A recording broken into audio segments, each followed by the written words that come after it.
Muy buenas noches, tengan todos ustedes. Es un honor para la Federación Internacional de Sociedades Científicas, FIS, y para el Instituto de Investigaciones Científicas Tecnológicas y de Ciencias. Ambas instituciones fueron fundadas por dos científicos extraordinarios, que el primero para la FIS fue el doctor Seth Renaud de la Ferrière, francés, y para Inveciencias es el fundador, el doctor David Ferris Olivares. Ambas personalidades tuvieron un pensamiento común, de que la cultura de la humanidad no es tan temprana como se piensa, sino que es mucho más.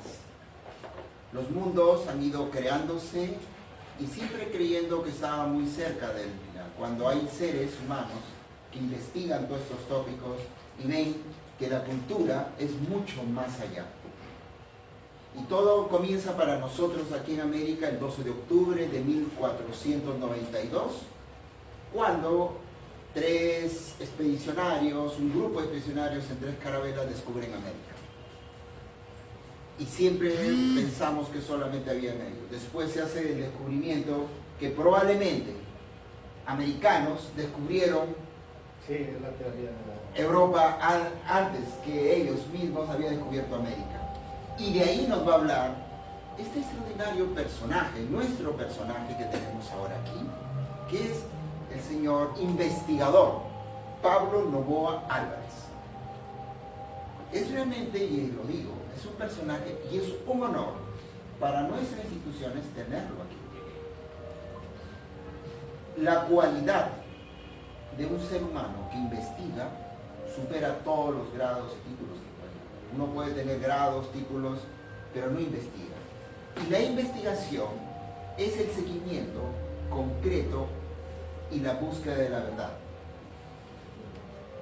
Nuestros fundadores estarían encantados y están aquí, porque ese fue su pensamiento: investigar la realidad humana para lograr una mayor evolución humana.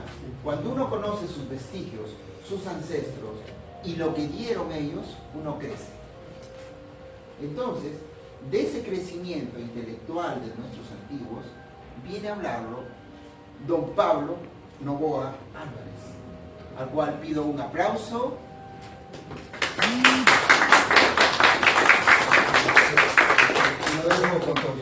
Muchas gracias. En primer lugar, gracias por vuestra invitación a esta institución. Sigo teniendo interés en Venezuela y bueno, y desde hace unos años también, debido a que André y tal, soy peruano de adopción también. La verdad que siento un cariño por este gran país. Hago la máxima publicidad en Europa, en España, que lo conozcan y vamos a hacer unos grupos de crear cada año, venir un grupo de España a recorrer ciertas zonas arqueológicas, porque Perú solo son tres palabras: único, maravilloso e indescriptible, porque es el país más rico del mundo de arqueología, donde hay una variedad de culturas increíbles, con unas cronologías bestiales, como puede ser en lo de Caral, las pirámides de 5 o 6 mil años atrás, una cerámica que todavía no la conocen eso. Y entonces, bueno, este trabajo de este libro me llevó 25 años de investigación y de recorrer parte de América y parte de las Islas Canarias, que es donde... Y esto surgió toda una casualidad, visitando un museo de la isla de Gran Canaria, en el Museo de Las Palmas, la Casa de Colón. Y como decía el buen amigo, más que descubrimiento fue el acercamiento de culturas, el conocimiento y el contacto de unas culturas con otras. Y entonces yo planteo aquí un trabajo que ha causado mucho dolor de cabeza, ha levantado muchas ampollas dentro de los términos científicos, pero como dicen ellos, no me lo aceptan científicamente, pero tampoco me lo rebaten, porque está tan bien documentado, me lo ha dicho dos directores del Museo de Tenerife y de Las Palmas de Gran Canaria, que no pueden rebatirlo. Y bueno, esto más o menos el 12 de octubre de 1492 se produce un suceso que cambiaría la historia de la humanidad, dando a conocer a Europa la existencia del continente americano. Cristóbal Colón, con sus 3 carabelas y después de largo travesía, contacta en su primer viaje algunas islas del Caribe, puerta de entrada a las fabulosas conocidas por ellos como tierras de las Indias, que no eran tales. Al analizar el viaje de Colón, uno se pregunta, después de haber navegado en una de las réplicas, la Pinta, ¿cómo es posible que esa embarcación junto a otras dos más pequeñas pudieran cruzar el océano Atlántico a través de varios miles de kilómetros? Me hago esta pregunta porque en la antigüedad otros pueblos gozaron de ser grandes navegantes con barcos preparados para largas travesías, como pudieron ser los fenicios, cartagineses, griegos, cretenses, egipcios y pueblos nórdicos, en lo que respecta al viejo mundo. Y mochicas, nazcas, caribes, arahuacos, taínos y otros pueblos del norte del continente americano en lo que respecta al nuevo mundo, sin dejar atrás algunos pueblos de las islas del Pacífico y orientales, como la cultura Jomón de una isla del actual Japón, que llegan a las costas de Valdivia en Ecuador y a Puerto Hormiga en Colombia. Se ha probado arqueológicamente que individuos de esta cultura recalaron en las costas de los Ecuador y Colombia a través del Océano Pacífico. Sin embargo, a estos pueblos se les menosprecia a la hora de haber establecido contacto en la prehistoria a través de los océanos Atlántico y Pacífico, pese a que los navegantes modernos, con reproducciones de naves prehistóricas, han cruzado en varios viajes ambos océanos. Esto viene a colación para explicar algunos detalles del poblamiento de un lugar situado en el océano Atlántico y que ha consumido regueros de tinta y decenas de publicaciones para explicar el origen de los grupos que habitaban esta zona de dicho océano a la llegada en el siglo XIV de navegantes europeos. Así, las Canarias afortunadas no cabe duda que por su proximidad al continente africano tuvo colonizaciones e invasiones de pueblos situados en el Atlántico africano, y prueba de ello son numerosos los restos arqueológicos, inscripciones, toponimia y rasgos físicos culturales que demuestran la presencia de pueblos de este continente en la totalidad de las islas. Igualmente, fenicios, cartagineses y romanos y otros pueblos del continente europeo se establecieron bases de intercambio en dicho archipiélago. Algunos restos arqueológicos así lo atestiguan. Igualmente, hay pruebas más que suficientes para demostrar que en el pasado, probablemente entre los siglos XI y XII de nuestra era, pudieron colonizar algunas islas del archipiélago canario, especialmente La Gomera, pueblos de la cultura taíno-arahuaco procedente de las actuales islas de la República Dominicana, Cuba y Puerto Rico. Al principio todo esto suena como a ciencia ficción, como me decían, pero después de haber recopilado durante más de 25 años información a ambas orillas del Atlántico, toda duda queda disipada. Sistemas de navegación, toponimia aborigen, palabras de un mismo significado, lenguaje silbado, restos arqueológicos, construcciones y arte rupestre, material lítico y cerámica, enterramientos y momificación, rasgos físicos y consanguíneos, ciertos ritos y costumbres, dejando a un lado las controvertidas edificaciones y pirámides en varias islas del archipiélago canario, y tan afines al mundo precolombino, nos demuestran sin lugar a dudas que en el pasado existieron contactos entre grupos provenientes del norte de Sudamérica y el archipiélago canario. En lo que respecta a la navegación, bien es conocido por los cronistas de Indias de las grandes embarcaciones que tenían los pueblos caribeños, hasta 28 metros de largo, mayores que una carabela,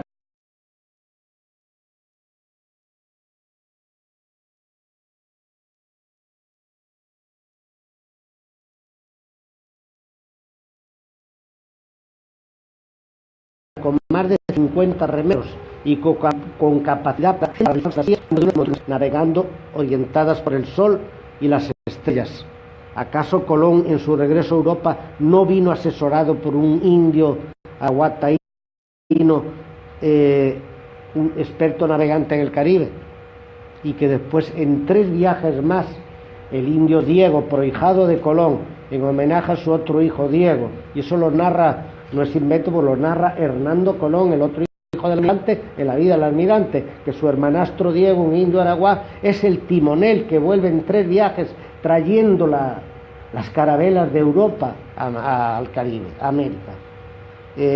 Igualmente dan fe de las largas navegaciones que hacían dichos grupos precolombinos. Algunos habitantes de las Islas Azores y Canarias han visto llegar a sus costas embarcaciones aborígenes provenientes de América, que por lo característico las construcciones y las tallas eran sin lugar duda taíno-arahuacos. Igualmente encalló una de ellas con 2 nativos muertos, es decir, que Colón fue a ciencia cierta.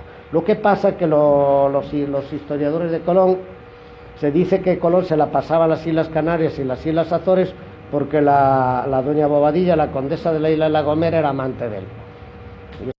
Eso, bueno, eso es una disculpa. Él aprovecharía las dos cosas, el saber de los contactos, y aprovecharía también con la Bobadilla tener sus... La toponimia es quizá uno de los elementos más fuertes en sostener la presente teoría. Más de 500 topónimos con nombres de aborigen de Canarias se ubican en diversas partes del norte de Sudamérica, principalmente las islas caribeñas y la actual Venezuela. Todos ellos de procedencia precolombino y con nombres desconocidos en cualquier toponimia mundial y solo a ambas latitudes del Atlántico. Es decir, y de esa toponimia que se recoge en las Islas Canarias, un 70% es quechua. Que los arahuacos taínos es un pueblo unido a menos, probablemente surgió del altiplano y por cambios climáticos bajaron a las selvas en busca de alimento, de comida, caza, frutos recolectores, pesca en los grandes ríos, y remontaron los grandes ríos hasta llegar a las costas de Venezuela, y de ahí dieron el salto a la isla de Aruba, Curazao, Bonaire, y después pasaron a las Antillas Mayores. Eso está probado.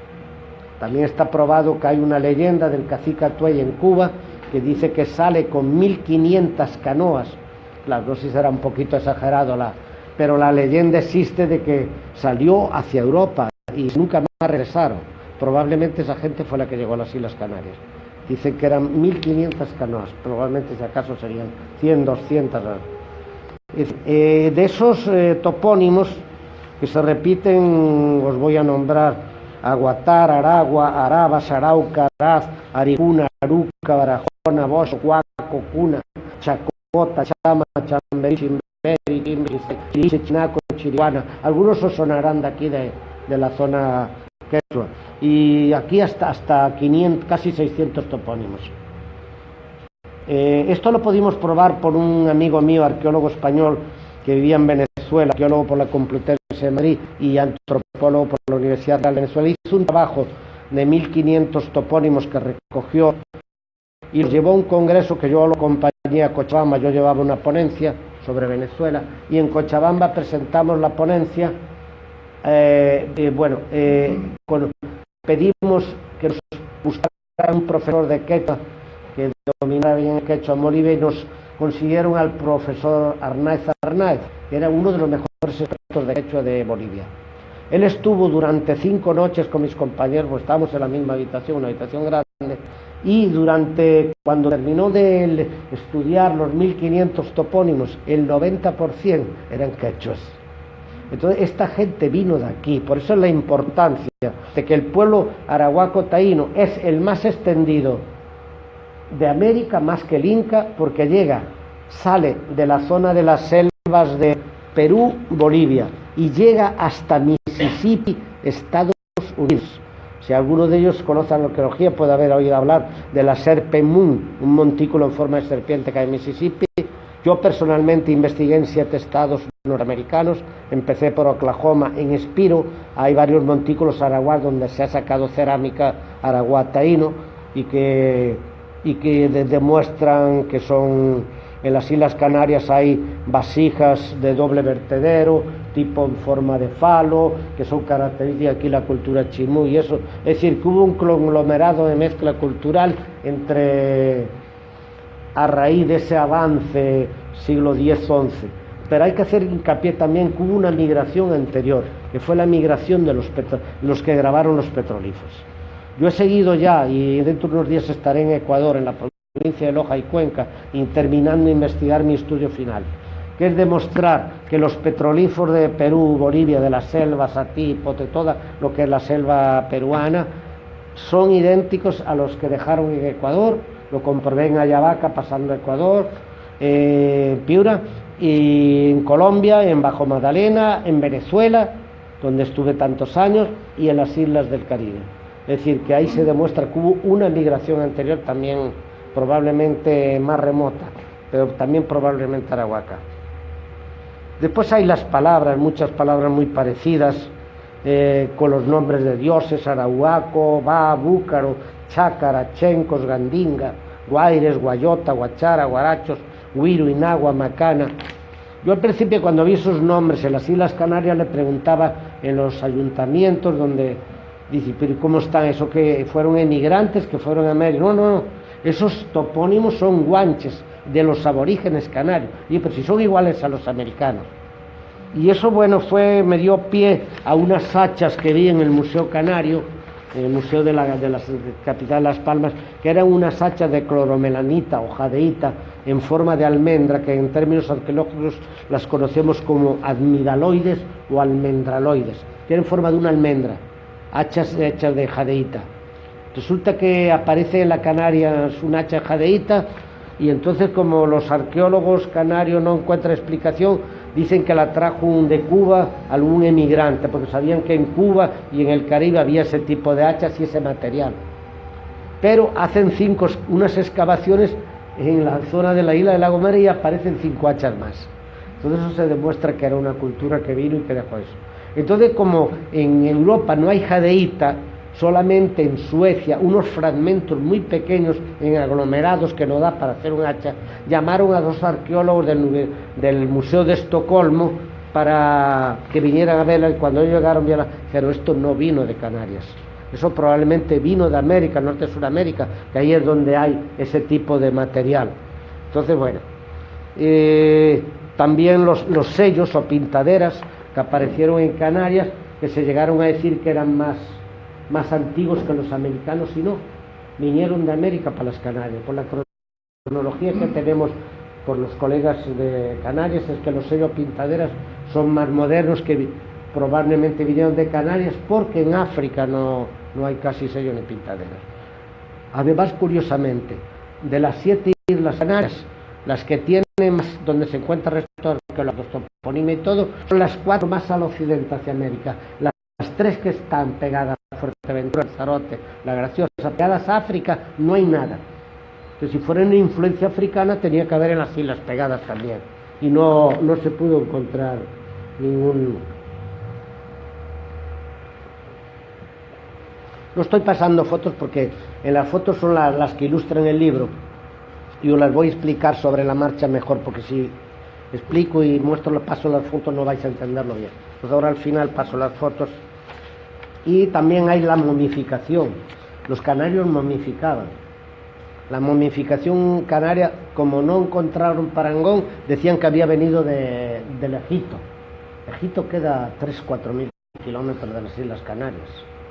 La momificación egipcia la hacían con vegetales, extracción de vísceras, todo eso, y un procedimiento químico médico.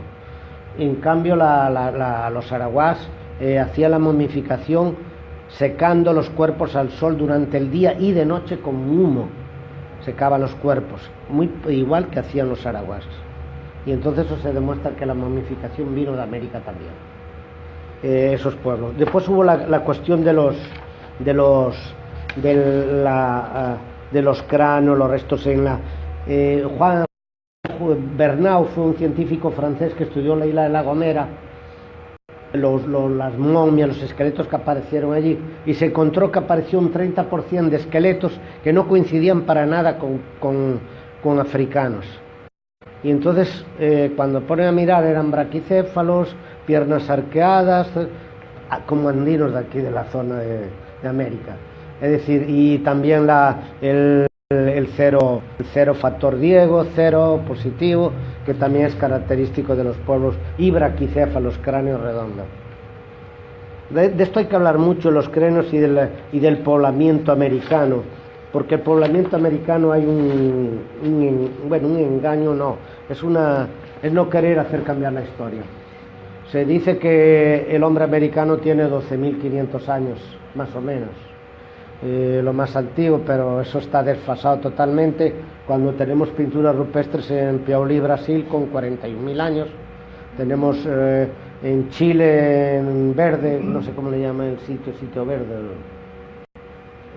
tienen 17.500 años. Y para mí la entrada por Berín fue la última que entró, porque hace 20.000 años no podían entrar por el estrecho de Berín. Los glaciólogos dicen que era imposible que humanos procedentes del Asia. Entonces, si uno analiza los grupos americanos, los apaches, todo eso, los rasgos característicos andinos, de nariz aguileña y perfilada, eso no es de asiático. ¿De dónde vinieron esas culturas? Entonces, se cree que, bueno, que se produjeron en contactos con otros pueblos bienvenidos en la prehistoria de Europa, de la Polinesia, porque las navegaciones existían desde muy temprana edad. Curiosamente, hay una arqueóloga norteamericana con un grupo arqueólogo que está excavando desde hace 25 años en un sitio que le llaman Sitio Calico, California. Y se han encontrado, por eso es por estratigrafía, es decir, cuanto más se baja en la excavación, más antigüedad. Y la estratigrafía de las más de 5.000 herramientas trabajadas por el hombre, paleolítico, que equivaldría a un paleolítico inferior europeo, tienen hasta 300.000 años. Entonces estamos con el hombre, hay que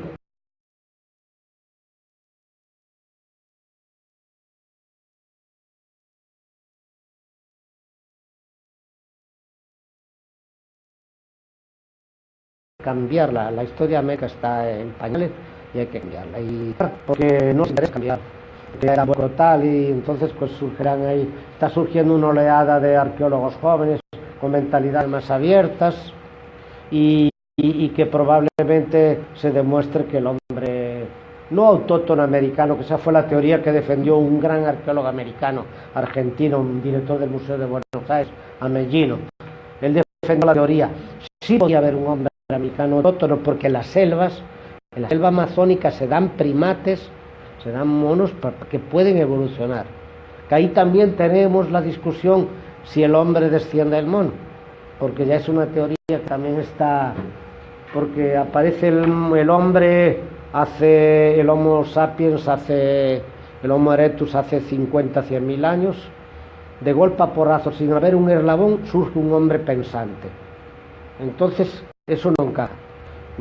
Entonces ahora se está maquinando mucho sobre si hubo una intervención en ese tipo de Homo erectus, una intervención, llámese, no sé, extraterrestre, lo que sea, de una cultura que tuvo un alto desarrollo y que hubo un cambio en la genética y todo, y vino una cultura pensante. Eso es lo que se está ahora. La teoría darwiniana ya está cambiando entre payas. Y también ha aparecido hace 20 días en Grecia, no sé si viste las últimas noticias, un resto de 4 millones de años. Cuando se creía que el hombre era africano también. Hay unos cambios totales. Allí tenemos, por ejemplo, en España, Atapuerca, que se lo has oído nombrar. Hace 25 años decir que el hombre en España tenía 1 millón de años, te llevaban en la hoguera. De verdad, que se decía que está loco. Llevan 1.400.000 años por el equipo más científico de arqueólogos españoles y de Europa. 1.400.000 años. Entonces está cambiando todo, está cambiando. Y ahora, bueno, aquí estáis teniendo unas sorpresas, que parece que sí hay una maquinación con las momias tridáctilas de Paracas, de eso. Yo los últimos informes que tengo europeos de científicos son que son auténticas.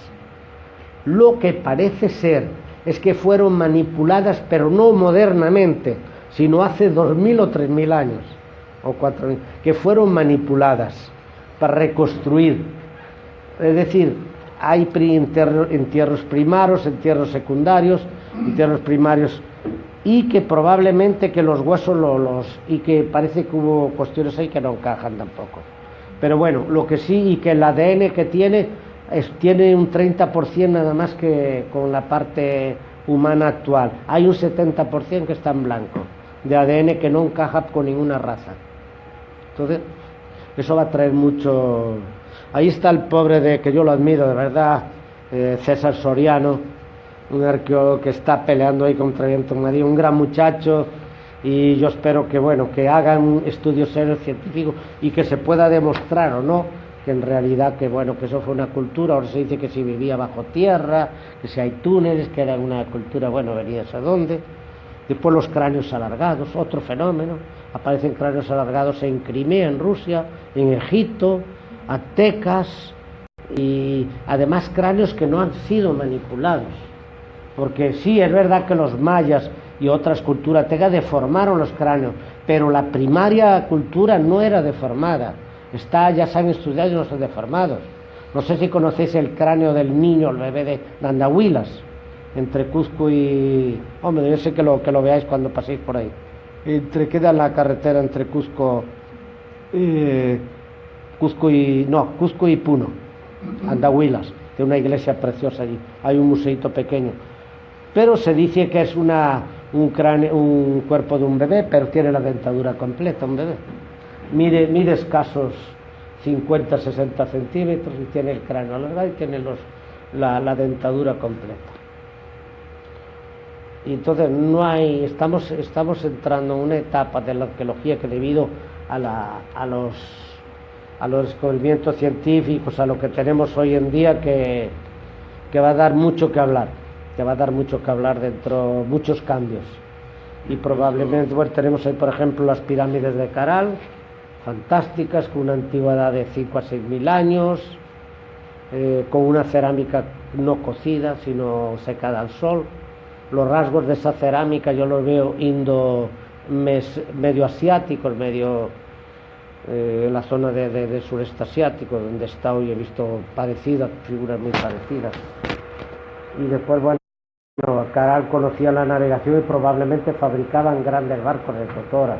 El pueblo de Áspero, que era el puerto de Caral, hay todavía, ves hoy en día allí sembrado a orilla del mar la totora, y que podían navegar. Bueno, se han hecho expediciones, Toreller, Kitty Muñoz, expediciones construyeron un barco desde Marruecos con totora. En Marruecos hay totora que llegó a América. Bueno, el Toreller con la Conti, que llegó también a Oceanía, al continente. Y bueno, hay explicaciones, hay cuestiones que no... Comentaba yo hace tiempo en algunas charlas que, bueno, que las Islas Galápagos y habitados, pues, se reían de mí, ¿no? Es que hay 18 lugares excavados por Perú y Ecuador donde aparece cerámica chimú. En las Islas Galápagos, a 2.500 kilómetros desde donde vivía el pueblo chimú, en línea recta. ¿Cómo explicas? ¿Qué embarcas? Caballitos de totora estaban organizados, tenían una navegación a vela y de profunda. Y hay muchas historias que demuestran que los colonistas de India nos negaron muchas cosas sobre América. Y hay que decir la verdad, porque la verdad está ahí. Porque si vinieron de Europa aquí no podemos saber, yo lo hablo así en términos, porque como viví tantos años en Venezuela como en España, me siento venezolano, soy nacionalizado, tengo mis papeles, y como quiero a Perú y a toda América, la he recorrido y me encanta América, y entonces pues me pregunto eso, porque si vinieron de Europa para acá, ¿por qué no se pudieron, si tenían igual aquí mejores barcos que las canoas, que las carabelas? Yo navegué en una reproducción de La Pinta, yo vivo muy cerca de la población de Bayona, en Galicia, que ahí es donde llegan los hermanos Pinzón, no lo da Colón las noticias del encuentro con América. Descubrimiento, yo esa palabra la borro porque no hay tal, esa palabra hay que terminarla. Descubrimiento, hispanidad, eso hay que terminarlo. Es un encuentro de culturas que por H o por B pues se realizó, pero que lamentablemente cuando los arahuas llegan allí, la escritura probablemente no conocía un tipo de escritura y no quedó constancia, nada más que la constancia oral de la leyenda de Atuey, algunas constancias orales que quedaron, pero no constancia escrita como los europeos, que traían sus escribanos y relataban todo. Creo que me salí un poquito de la charla, pero bueno, creo que el origen del pueblo arahuaco no está todavía resuelto. Yo estoy trabajando porque creo que 2 suecos y yo, en toda la historia de la arqueología hemos estudiado el pueblo arahuaco. Solo nadie ha publicado, siendo la cultura que más se extiende de América, que sale de Perú, Bolivia, y llega al Mississippi, más que los incas, el doble de territorio que los incas. Y no, además hay una cosa muy bonita, y aquí que están muchas mujeres, la cultura arahuaco era una cultura patriarcal. Cuando los incas, mayas, todo eran culturas patriarcales. Era una cultura que construían poblaciones, las primeras tenían la mujer, jugaba un papel preponderante con la fabricación de cerámica, todo eso, y no eran guerreros los arahuas. La prueba está que cuando hay la gran invasión caribe los empujan a las costas de Venezuela y tienen que medir a las islas del Caribe. Y tanto es así que los arahuá apoyan a los conquistadores, a los europeos los apoyan en su lucha contra los caribes, porque los caribes llegaban arrasando, mataban a los hombres y a los niños, y se quedaban como las mujeres y las niñas, porque eran muy artesanas, muy matriarcalistas, y entonces, no sé porque tenían muchas figuras femeninas perniabiertas en posición de parto, el parto de pie, que se han encontrado muchas en los llanos de Venezuela y en otras partes de Sudamérica, y también en las islas de Canarias, principalmente en la isla de Gran Canaria. Es decir, que son miles de restos arqueológicos, niños, lengua, hachas de jadeíta, costumbres, ciertas costumbres que había sobre su acción, la momificación, etcétera, etcétera. Y bueno, quería esperar aquí antes de empezar a pasar y explicar ahí. Que hay una frase muy bonita que dice, hay una leyenda, no, una historia verdadera del escribano, uno de los escribanos de Colón, cuando la Santa María encalla, y después con la madera hacen un fuerte, y después cuando llegan ya no encuentran a nadie porque parece que, bueno, los que quedaron se pasaron de rosca con la mujer, los mataron, según contaron a los... Y entonces lo que os iba a decir, que para mandar recado en otras islas donde estaba la Pinta con los hermanos Pinzón y la niña, un hermano llevaba la Pinta y otro llevaba la niña, los Pinzón eran de Huelva y tal, ellos Colón manda un escribano en una canoa indígena porque no tenían, y lo mandan a una isla que quedaba, creo que más de 500 kilómetros, tardaron varios días en llegar, y el escribano, cuando muere y está en la tumba en España, cuando se ve morir, manda que le pongan en la lápida una canoa indígena como homenaje a la canoa que pudo atravesar, decir, yo personalmente en el Orinoco, por ahí he navegado mucho en canoa indígena, he estado en los raudales donde Bonpland y Humboldt volcaron en los mismos raudales, yo estuve a punto también pero llevaba un canoero indígena, sí, verdad que lo pasé mal, pero salimos del trance, y ahí se hundió Humboldt, que perdieron casi toda la mercancía que habían investigado por toda la zona del Orinoco venezolano. Y hay una frase muy bonita que cita Colón en su diario, de las pocas de mano, que comentando la constitución física de los aborígenes que encuentra en Guajanamí o San Salvador, dice así, en puño y letra del almirante: eran de estatura mediana, bien formados, de buenas carnes y color aceitunado, como los canarios. Eso lo dice Colón de puño y letra. Curioso, ¿no? Y bueno, hay muchas pruebas. Este libro que yo tengo aquí son 25 capítulos dedicados a explicar todo eso. Después, aunque rompo un poco con lo del libro, os voy a explicar. Yo también estoy investigando la toponimia en base a un libro que no lo traje aquí, porque lo tengo comprometido para el Ecuador. Es un libro de Natalia Rossi Tarifi, una filóloga italiana que vivió en Venezuela. Tuve la suerte de conocerla. Y ella hizo un libro que se titula América Cuarta Dimensión. Los etruscos salieron de los Andes. El pueblo etrusco es uno de los pueblos más misteriosos de Europa. Y ella se basa en la toponimia de la Toscana y por ahí, desde empezando por los Alpes, Andes, de que efectivamente, que probablemente llegaron en la antigüedad navegantes de quechuas o de origen quechua a Europa, a la Europa continental, no a las Islas Canarias en este caso. Yo vivo, bueno, tengo vivienda en la ciudad de Vigo, muy cerca de Bayona, donde llegó la Pinta con los hermanos Pintón dando a conocer la existencia del continente americano. Y ahí trajeron varios indios, los murieron allí, lamentablemente no estaban acostumbrados al clima y eso, y se murieron allí en la isla Bayona. Existe el pozo donde los indios bebieron cuando llegaron, el pozo todavía existe allí en la ciudad, en la población de Bayona, una población preciosa. Si algún día vais a Galicia, además tiene mucha historia. Ahí los bautizaron también en la iglesia, la colegiata de Bayona, bautizaron a los indígenas.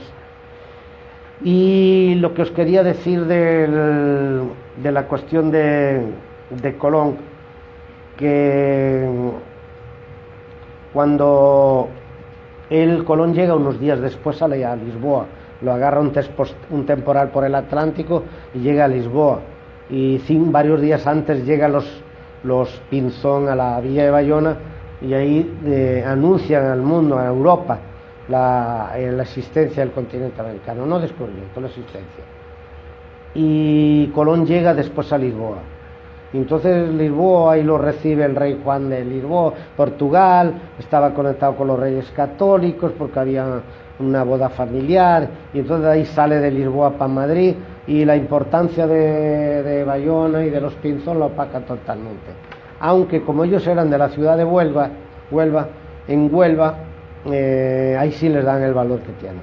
Yo personalmente me moví y logré, hicieron un museo de la navegación y asesoré, y logré llevar unas reproducciones indígenas, cosas de penachos, cosas de los indígenas del Orinoco y algunas reproducciones, y logré que metieran una salita en el Museo de la Navegación de Bayona, la sala indígena americana.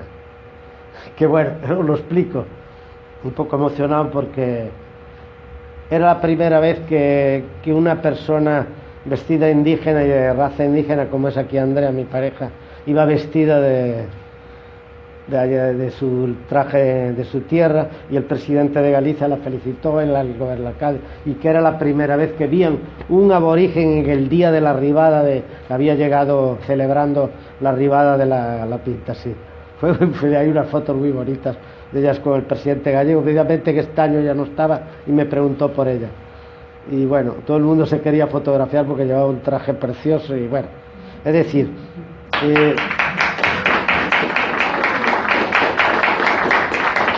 aparte, os quería decir, aunque no está dentro de la conferencia, pero tengo que decirlo.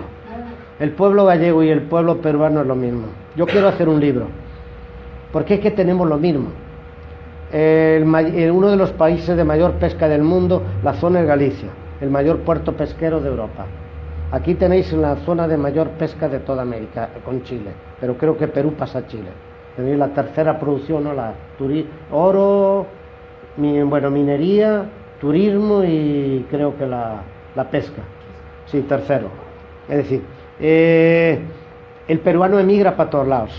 Vosotros habéis sabido hablar de los chistes de los gallegos, ¿no? Me supongo.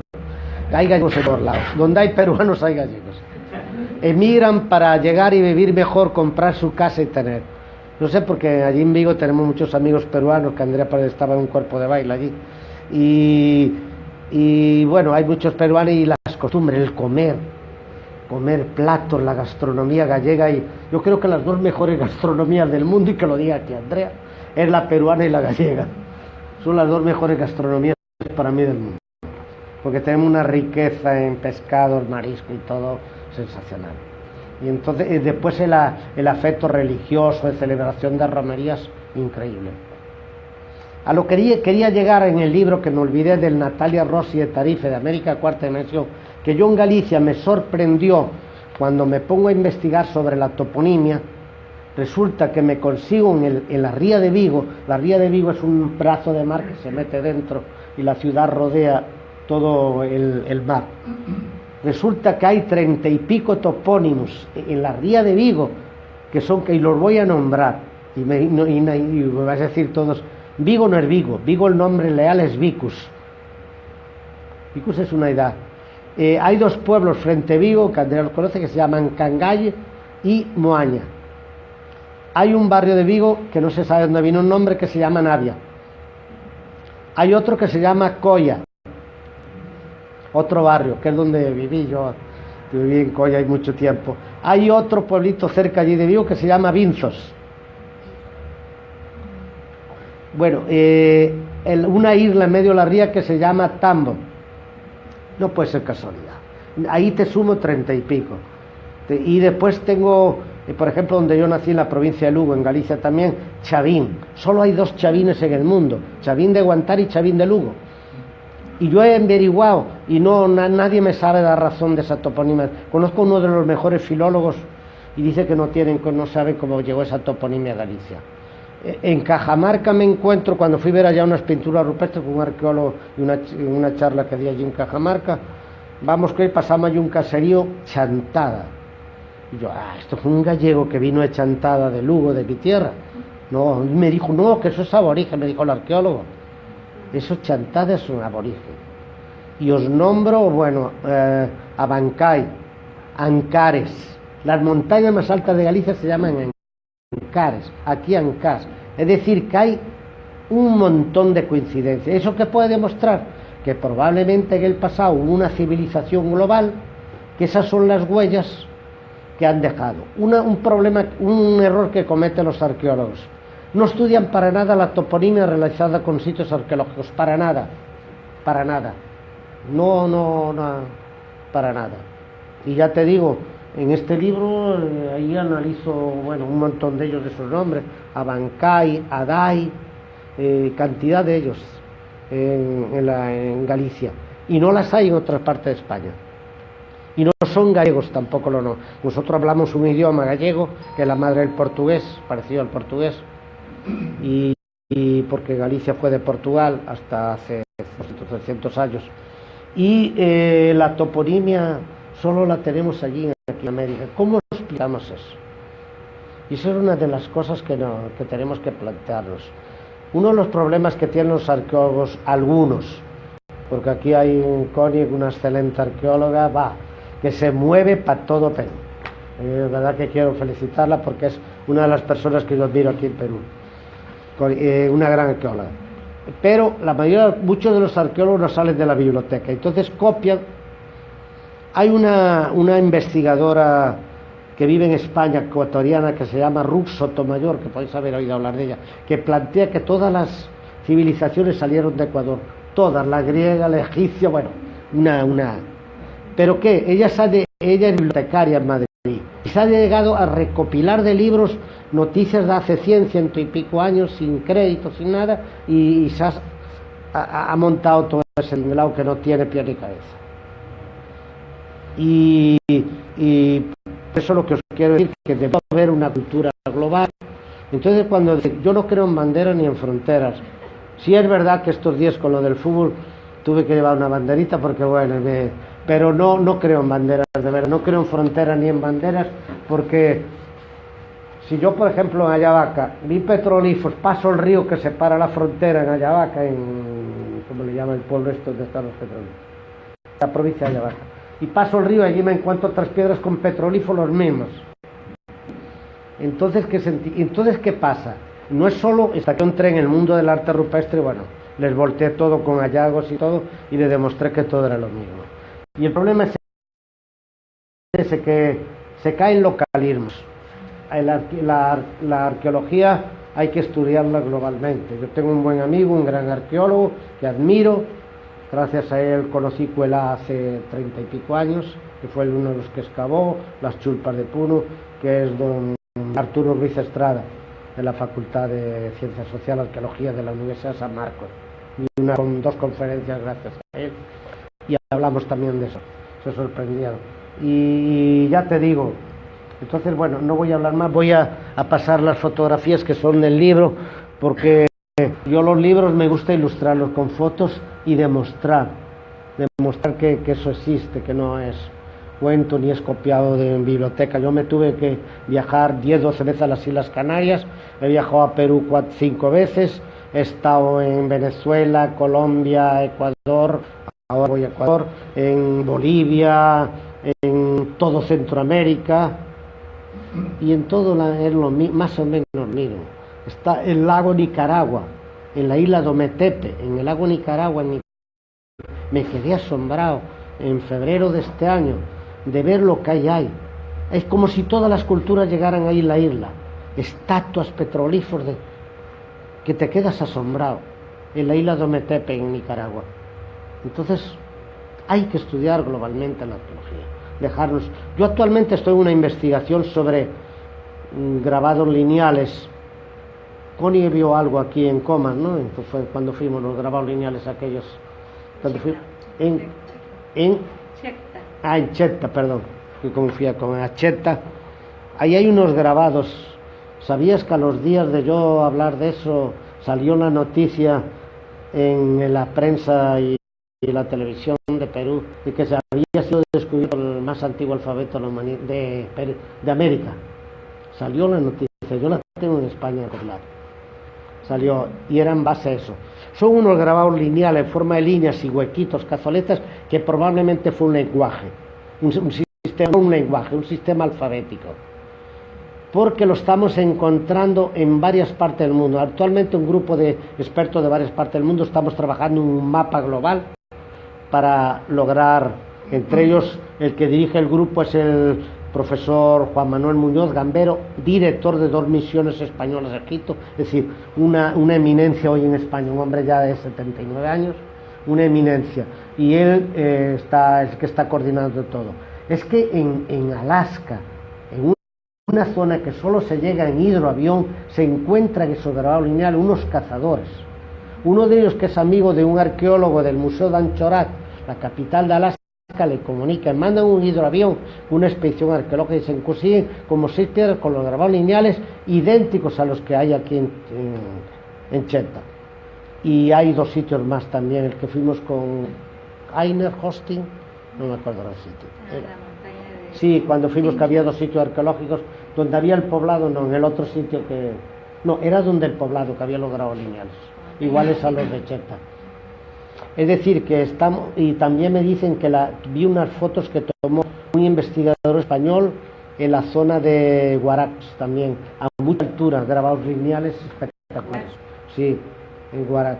Y bueno, es lo que hay, la arqueología hay que estudiarla globalmente y dejarse de... Hay que ver las conexiones que puede tener Caral con otras...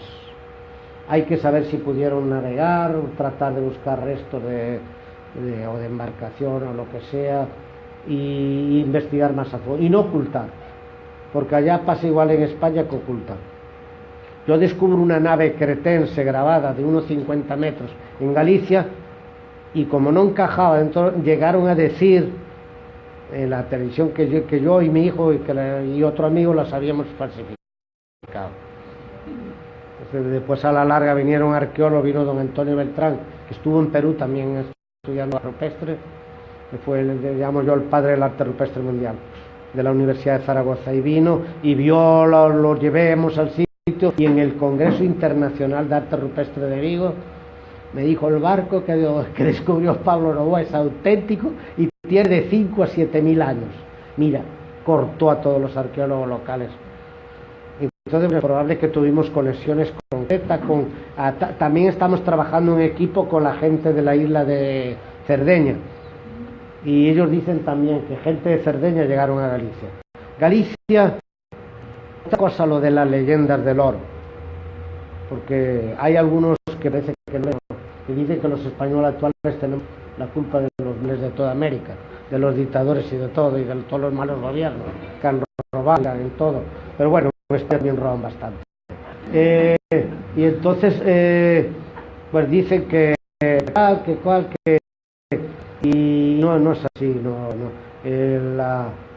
las navegaciones en la antigüedad, de Creta llegaron a Galicia, de Grecia llegaron a Galicia, y en la zona de Galicia, con la provincia de León, otra provincia, León, Castilla y León, entre las 2 provincias hay unas grandes minas de oro que le llaman las médulas, y ahí se sacaron miles de toneladas de oro, los romanos, en la invasión, y murieron miles de gallegos y leoneses trabajando por perforar montañas para conducir el agua y lavar la tierra. Una obra de que algún día vi a España, Galicia, León, en la límite de Galicia con León, las médulas de Astorga, que eso es las médulas de... que eso es bestial. Y entonces, pues mira, son sucesos que pasaron en la historia. Es verdad que aquí se hicieron saqueos bestiales del oro, cantidad principalmente la iglesia, iglesias todas forradas en oro y todo, y se hicieron desastres. Pero son fenómenos históricos que de hace 500 años que no se puede poner la mano por nadie, porque los incas también cuando invadían y los mayas hacían sacrificios de miles de personas diarias cuando tuvieron las grandes sequías en Yucatán, en los cenotes, bueno, hicieron desastres. Pero bueno, yo me inclino al pueblo arahuaco, para mí es lo máximo que ha habido en América. Y ha habido otras culturas matriarcales bonitas en América con mucha... Claro, después las construcciones, hay unas construcciones incaicas que no tienen explicación. Entonces se cree que son preincaicas, como es el trabajo la piedra. Actualmente también estamos trabajando un equipo internacional porque estamos encontrando sitios arqueológicos en Europa, Alemania, Italia, Francia, Cerdeña, que aparecen trabajos en piedra que no son hechos con cincel y herramientas metálicas, que parece que tenían unos conocimientos, la cultura que hizo eso, que por medio de fuerte calor, de un calor inmenso, lograban modelar las piedras. Eso ya habían hablado algo unos rusos que investigaron aquí en Cuzco, en Machu Picchu, Cuzco, investigaron eso, pero ellos más bien decían que era que molían la piedra y hacían como cemento, pero eso no encaja tampoco. Encaja más el probable modelaje de las piedras, y ahí había explicación a todo. Después la explicación que si los ángulos de las piedras son un sistema alfabético, también se está estudiando eso. Es decir, hay mucho que hacer. Bueno, no vamos a seguir, pues si no nos apartamos totalmente. Entonces, bueno, está el libro, Los Arahuacotaínos. Aquí estoy explicando más o menos los montículos que ellos construían, las canoas que tenían, son al lado del mar, montículos de concheros, en los llanos de Venezuela. Esta es cerámica arahuac de los llanos de Venezuela. Mirad qué cerámica preciosa. Esta cerámica me la encuentro yo en la cultura Banchan en Tailandia. No solo eso, miles de piezas idénticas. Otra historia, puse los arqueólogos de la Universidad de Tailandia perdonando a París, porque le mandé la foto de lo que descubrimos en los llanos de Venezuela de Arahuac y dijeron que no encontraban explicación. Además coinciden las fechaciones. Montículos, la cerámica sacada de montículos. O sea, hacían montículos, calzadas, diques, y los arahuas es decir, cambiaron el curso de uno de los ríos más grandes de América, el Cassiquiare, que es un río inmenso. El Cassiquiare, cambiaron el curso del río. Fue una obra hidráulica titánica hace 2500 años. Bueno, a ver las figuras allí perniabiertas, los petrolíferos circulares, que los mismos, estos son de Venezuela, los mismos los hay en Ayabaca, los mismos los hay en Satipo, los mismos los hay en Ecuador, en Colombia, trabajos de conchas marinas, que eran las pintaderas, aquellas son pintaderas de barro, las mismas las hay en Canarias y las hay en Tailandia, pero las mismas decoración, es que es increíble, la pinturas rupestres. Bueno, fue una expedición que hicimos a la Orinoco, donde encontramos cráneos con pintura y vimos ahí una aventura con los aborígenes piaroas. Bueno, esos son las canoas, los mascarones de proa. Ellos construían y no navegaban en época de huracanes, conocían bien por el Caribe. Entonces ellos construían unos mascarones de proa de madera con la figura de una humana, con una cara humana. Y le pusieron por nombre huracán. Y la palabra huracán, que es una palabra arahuac, que es una palabra probablemente quechua, viene de los mascarones de proa que le ponían para que ese dios huracán los protegiera contra los huracanes, contra todas las cuestiones. Aquí tenéis algunas de las hachas que han aparecido, pintaderas Pierrot actuales, de los que todavía las usa, vasijas de doble vertedero que aparecen mucho en todas las culturas peruanas, de ese de Canarias, de Venezuela, las figuras perniabiertas con cabeza, que esas aparecen muchísimas, por miles. Bueno, el cultivo, es decir, para la navegación, el problema que decían para la navegación, ¿qué alimentos? ¿Cómo podían, por ejemplo, una travesía que podía durar de Cuba a las Canarias un mes? Porque llevaba remeros y vela de algodón. Entonces sí podían navegar bien, conociéndolos bien y todo, como ellos eran expertos, porque navegaban todo el Caribe. Entonces podían llegar en un mes. Yo hice en base a unos estudios que hice de un arqueólogo puertorriqueño, de apellido francés, no recuerdo nada. Y calculo las millas que andaban diarias. En un mes podían llegar de las islas a... Es que tenían dos alternativas. Al salir del Caribe podía llevarlo la corriente de Estados Unidos y llevarlos al Cabo Atera al norte, o a medio camino agarrar la corriente de Canarias y de las Azores y llevarlo a las Azores y Canarias. Y que eso fue lo que hicieron al regreso Colón y eso con Diego el timonel. Y entonces, bueno, que para llevar de comer con las tortas de cazabe. Las tortas de cazabe duran tiempo, es un alimento imperecedero para un mes, agua potable y después la pesca. Yo eran buenos pescadores, pescando tortas de cazabe se podían mantener y provisiones que llevarían. Porque 50 Colón en Jamaica vio canoas de 20 metros de un solo tronco con camerinos de 4 metros de ancho. Y que eran un sistema de navegación tanto superior como la egipcia, la cretense, con 40, 50 remeros. Bueno, aquí tenemos unas monedas cartaginesas que aparecieron en Estados Unidos, me estuve investigando.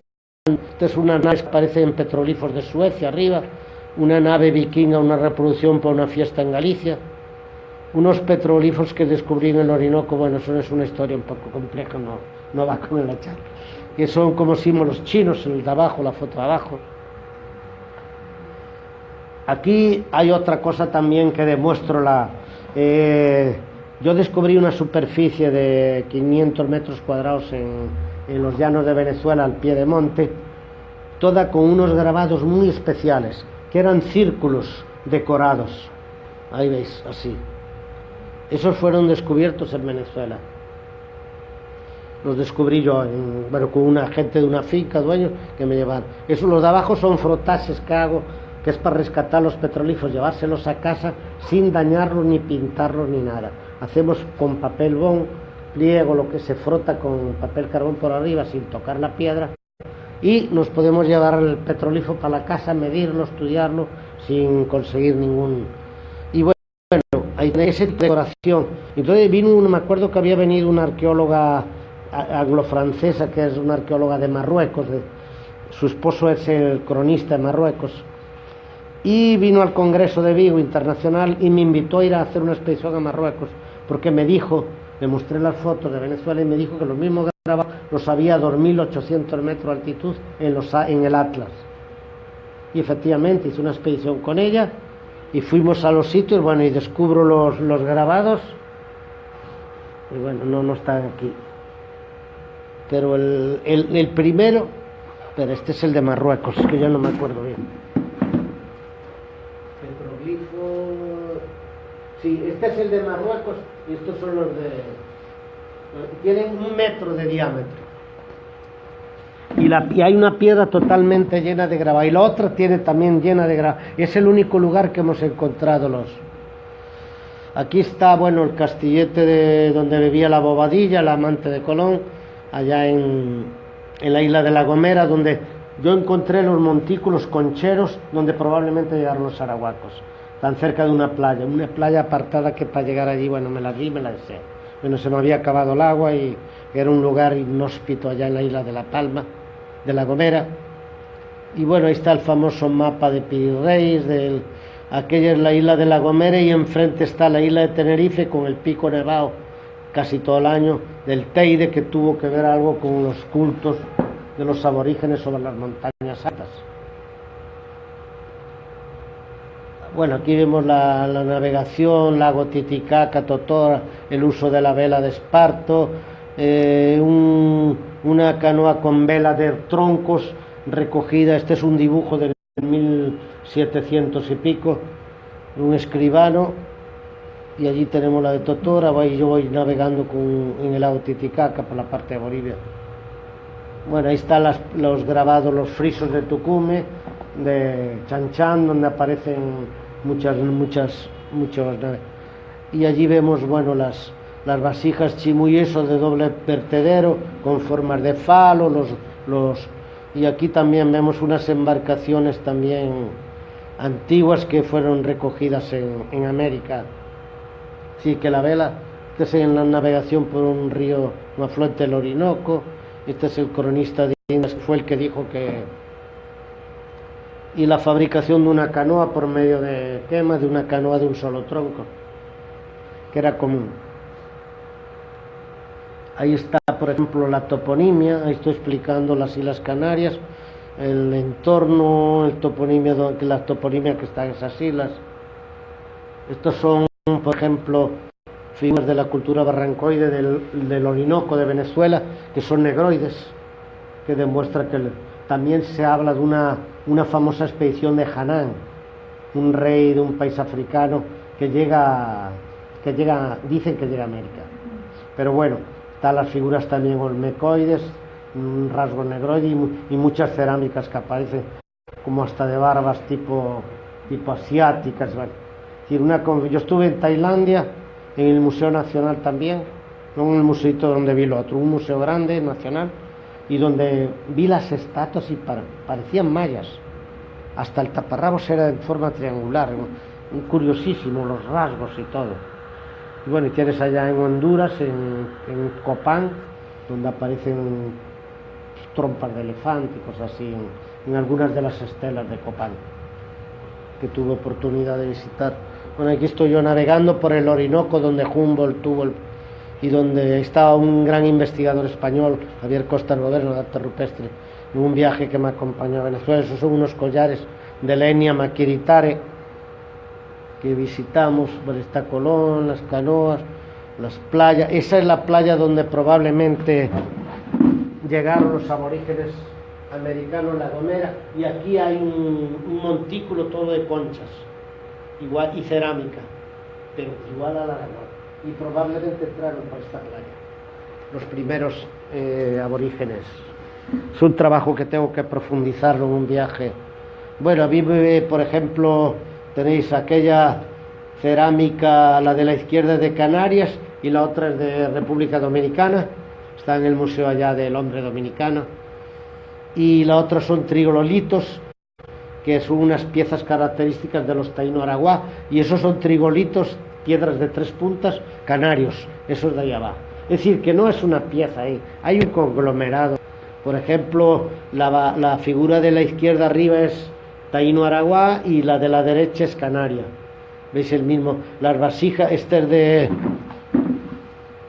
son de aquí, cultura americana, y estas son de doble vertedero y tal, y barquiformes de la que aparecen también en Cuba y en los taínos, y doble vertedero con asa, característicos de las culturas americanas, que no aparecen en ningún otro lugar de Europa.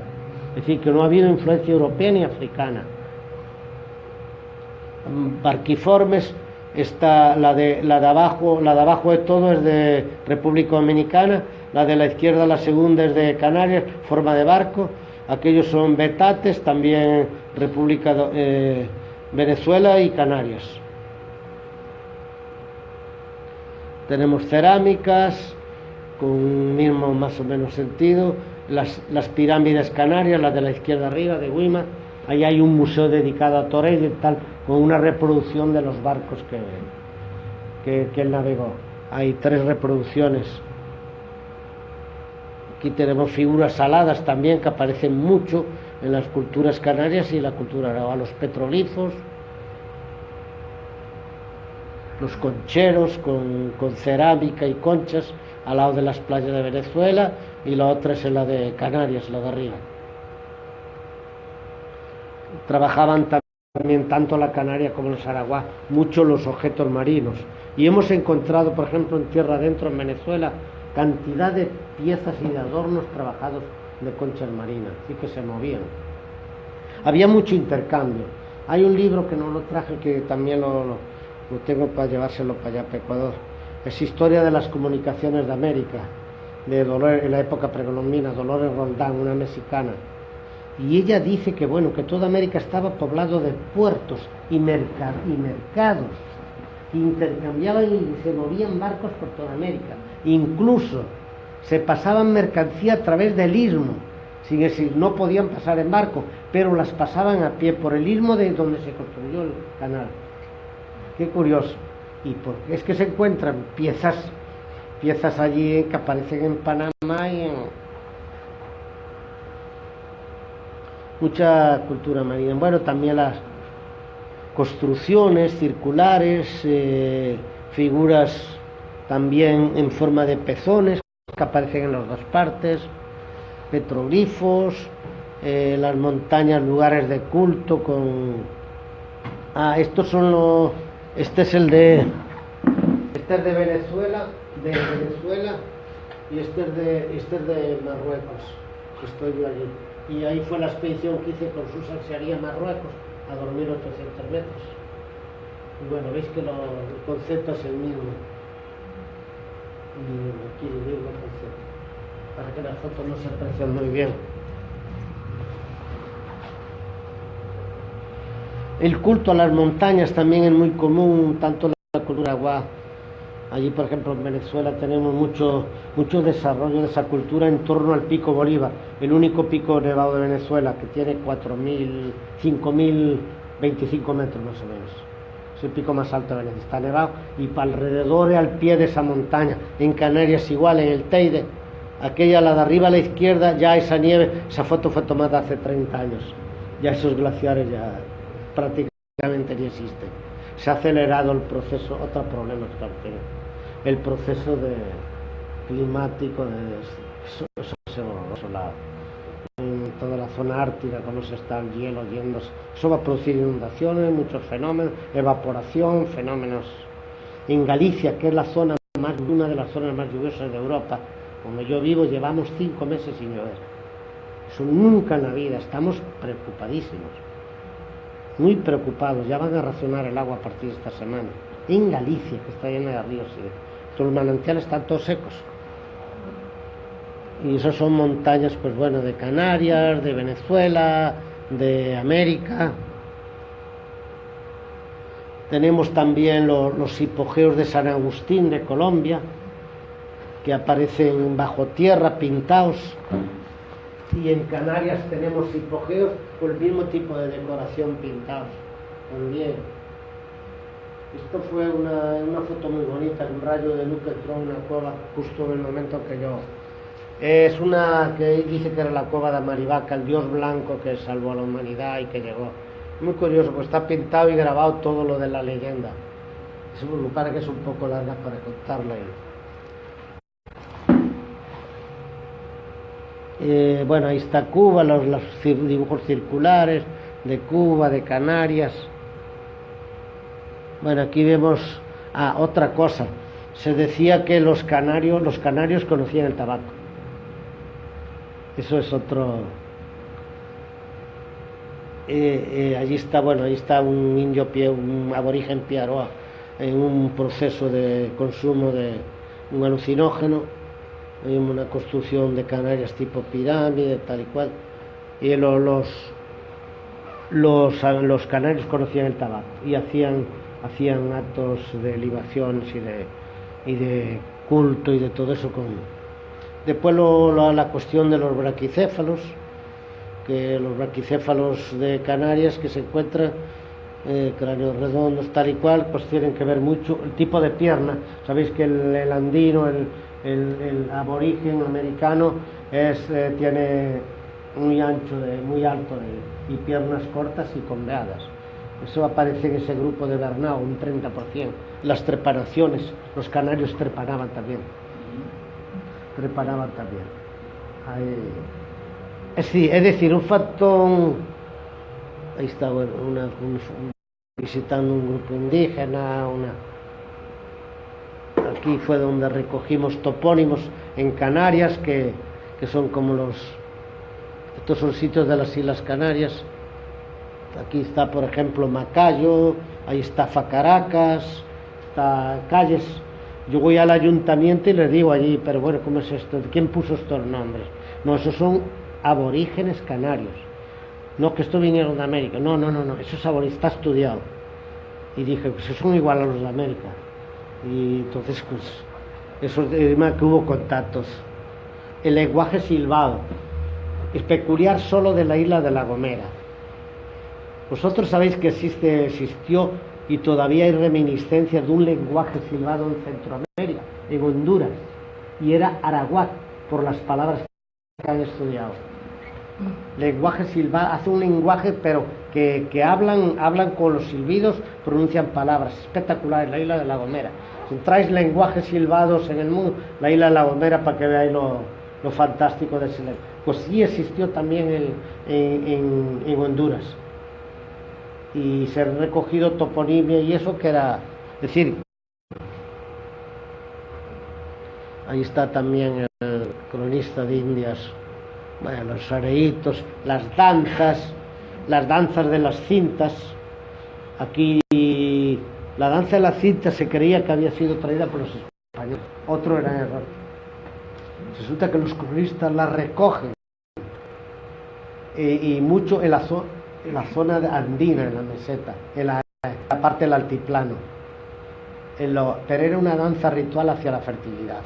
La danza de las cintas es una triubilidad o dualidad, que es el arcoíris, son cintas de colores, de 7 colores, que unas mujeres o hombres la danzan y van tejiendo el palo simbolizaría el falo, y arriba le ponían una rama, y entonces cada vez que sembraban hacían la danza. Eso lo narra Rafael Girard en Historia de las Civilizaciones de América, en el altiplano boliviano, en 1939. Dice que hacían la danza esta de las cintas, y después de eso iban las parejas a copular para fertilizar la tierra, el sembrado, en medio del sembrado. Eso lo narra Rafael Girard. Y en Galicia es una danza de la fertilidad, y esa se hace a una virgen embarazada. Cuando yo le conté al cura, casi me saca patadas, ¿verdad? Y no, eso es una danza de la fertilidad. Y digo, no, pero no tener la Virgen embarazada, la Virgen de Santa Liberata, ahí está con la barriga. Y la Virgen de la Peregrina en Pontevedra, que tiene detrás de la iglesia, ahí también hacen la danza los cintas el día de la fiesta de la Virgen, el 8 de septiembre. Y no fue traída por los españoles. Entonces, pues bueno, las cintas simbolizan el arcoíris. ¿Qué es el arcoíris? La conjunción agua-sol, que es lo que fertiliza y lo que hace reproducción. Y eso también, otro problema, que falta mucha antropología en las investigaciones. No, antropología y la toponimia, que no se estudia para nada. Y eso va una mano de todo, va una de la mano de la otra. Y eso hay que hacer. Hoy en día la arqueología hay que hacerlo con equipos multidisciplinarios. Desde un geógrafo, desde un antropólogo, y también, que yo lo estoy haciendo, me perdonáis, yo trabajo con el péndulo y las varillas. Y también llevar una persona, porque bueno, yo publico el segundo libro de arqueología rica, que es este. Sí, gracias. El primer libro que escribió fue en 1958 Jerry Goodman, que escribe un libro sobre arqueología usando un chamán americano, un aborigen americano de Estados Unidos, logra descubrir sitios arqueológicos. Yo lo hago, pero como no tengo unas propiedades tan fuertes, lo hago con el péndulo y las varillas. Y una cosa que quiero aclarar, el péndulo y las varillas no adivinan nada, ellos son unos antenas de de la información que uno le manda, y entonces le hace ver en positivo o negativo si hay algo ahí enterrado. Y eso yo lo aprendí de un muchacho protagonista del libro, que es un muchacho que tiene una psíquica tremenda. Más de 1500 rocas en 5 años en Galicia, con grabados, algunas de ellas enterradas, y él con la mano, sacando la mano, me manda a parar el carro y llevaba una herramienta, la destapaba delante mía y aparecía todo negro. Eso es José San Román Veiga, que así se llama ese muchacho. Lo llevaron a la televisión, no quería ir, yo le dije que fuera, digo, ¿por qué hay que darlo a conocer? Y es un personaje, y es el protagonista en el libro, es el libro Cuayú. Cuayú son 52 experiencias que tuve, entre ellas algunas mágicas, algunas curiosas, otras peligrosas, como las que vi en el Orinoco, y es un mundo también que donde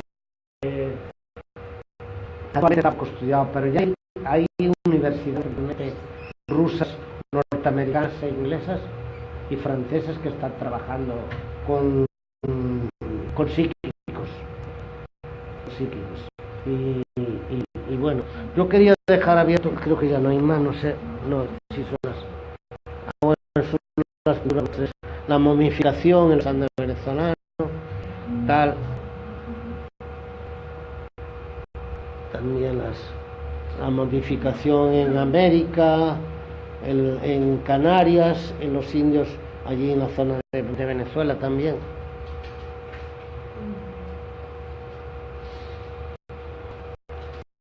Un tipo de figuras que aparecen en cuevas, las de abajo de todos son de Paraguay, esas son de Canarias, son signos vulgares en forma triangular, que aparecen en Canarias y en Paraguay. Canarias, Paraguay y Venezuela.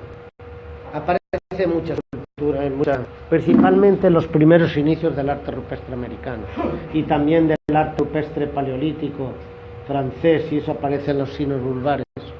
Bueno, las figuras de Canarias y América, la primera de América, la de Canarias, la segunda de América, también las de abajo, Canarias, América, es decir, las culturas matriarcales marcados, aparecen casi nada, muy para la cultura aragua, es decir, ahí están, pues, como aquellas aparecen por montones,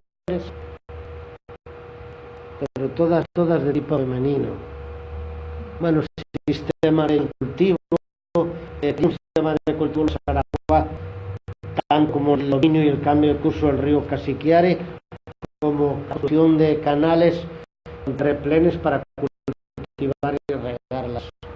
Este es un sistema que se descubrió un gran arqueólogo americano, Delevan, un sistema todo de cultivos artificiales, es decir, que dominan y bueno, aquí la yuca, la siembra, es decir, que era un pueblo muy estudiado. Y bueno, para fabricar las tortas de cazabe, el principal alimento, las pintaderas, el uso del algodón, hacían prendas y los estampaban con estos, los hilaban con los fusos, que aquí los tenéis en todas las culturas, las pintaderas para estamparlos. Se habla que si también las pintaderas eran para enfermedades. El chamán, según el tipo de enfermedad del paciente, le pasaba un rollo con un dibujo. Se habla de eso también. Pero normalmente estampaban el algodón, que apareció mucho más pintaderas. Estas son Canarias, estas son Venezuela, Canarias, América también, República Dominicana. Es decir, que había y las lataciones son casi las mismas, más pintaderas tipo sello, con agarradera, de madera, las están fabricando actualmente los aborígenes maquitares y piaros de Venezuela, en el Orinoco. Por ejemplo, los sellos, este petroglifo aparece en Venezuela, este aparece en Canarias, este petroglifo también, es el mismo concepto y una misma cultura. Ahí ves un indio, un aborigen panare, pintándose el cuerpo, él y su esposa, con pintaderas de madera. Las hacían de arcilla y de piedra, porque de piedra se han encontrado. Estos son los famosos bastones de mando, que también aparecen en las culturas americanas, que le llamaban, ¿cómo era la madera? Macana. La palabra macana se usaba entre los aborígenes canarios. La macana es un arma, bien de madera o bien de piedra. de piedra ceremonial y de madera para batallas. Estos son de piedra. Y allí están unas reproducciones de unas estatuas canarias, de caciques canarios. Aparece allí con una arma, una macana, tocando aquí aparece una macana grabada en la parte de abajo también, un bastón de mando con unas aves allá en Venezuela. Estas son las famosas hachas que aparecieron de cloromelanita, de forma de almendra.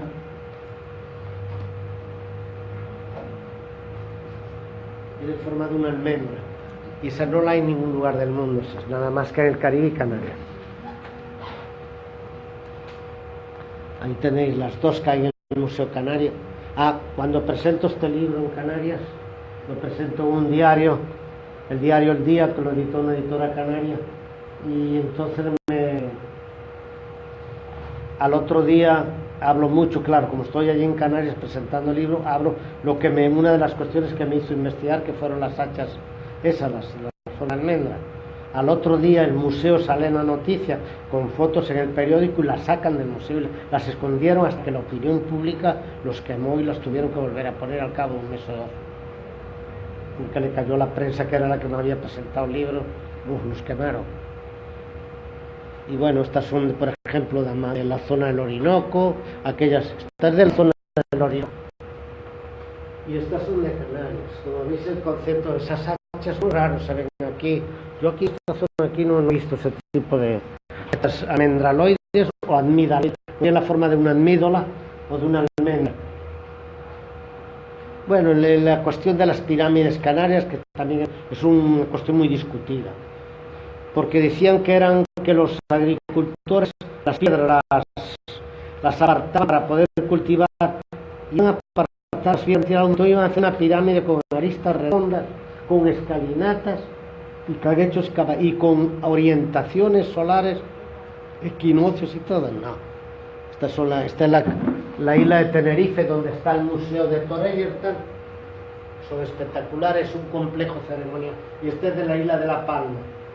Ahí construyeron algo encima. Este es de Copán, de Honduras, y estas son de México, de Tiahuanaco, de Teotihuacán. Bueno, más o menos lo mismo. Y aquí, bueno, esta es otra historia también, las esferas líticas. Eso no lo cuento porque es una historia muy larga. Las bolas líticas como un concepto de culto a la muerte, que aparecen tanto en Canarias como en América, y también ha aparecido en los mayas. Al momento de morir el personaje, le colocaban una bola bien de jade, bien de una piedra semipreciosa, bien de una piedra blanca, como aquellas de Venezuela, aquellas son de Canarias, para que el alma del individuo pasara a la bola, y la bola, como un cuerpo celeste redondo, se proyectaba. No solo eso, sino que la pirámide, la famosa de las inscripciones de Palenque, la del astronauta que le llaman, le hicieron un psicoducto de la tumba afuera, hicieron un caño afuera para que la bola pasara por ahí, se la pusieron en la boca. Cuando sacaron la máscara de jade que tenía el personaje de Palenque, tenía la bola de jade en la boca. No sé si viste la película El último emperador. El último emperador, al momento que muere el emperador, le ponen una bola de jade en la boca. Y aparecen muchos en las culturas chinas también. Y aparecen las culturas taíno-araguá también. Mucho. En República Dominicana, tú que eres allí, cuando vayas al museo, fíjate las bolas que aparecen en Cuba y República Dominicana, en yacimientos de allí de las islas. Muchas bolas, con enterramientos. Y lo curioso es que según sea el tamaño, aparece al lado de un niño, de un mayor. Pues, increíble. Pues un mundo, la arqueología es un mundo que tiene mucho, más bolas, más esferas, más... Al principio se decía que eran boleadoras, como no encontraba explicación. La boleadora lleva una hendidura para agarrar las argentinas, las de Uruguay. Llevan unas marcas, una hendidura para la bola poderla agarrar con el cuero y poderla girar como arma. Fabricar una bola perfecta para perderle, tiene razón, es una piedra media redondeada de este día.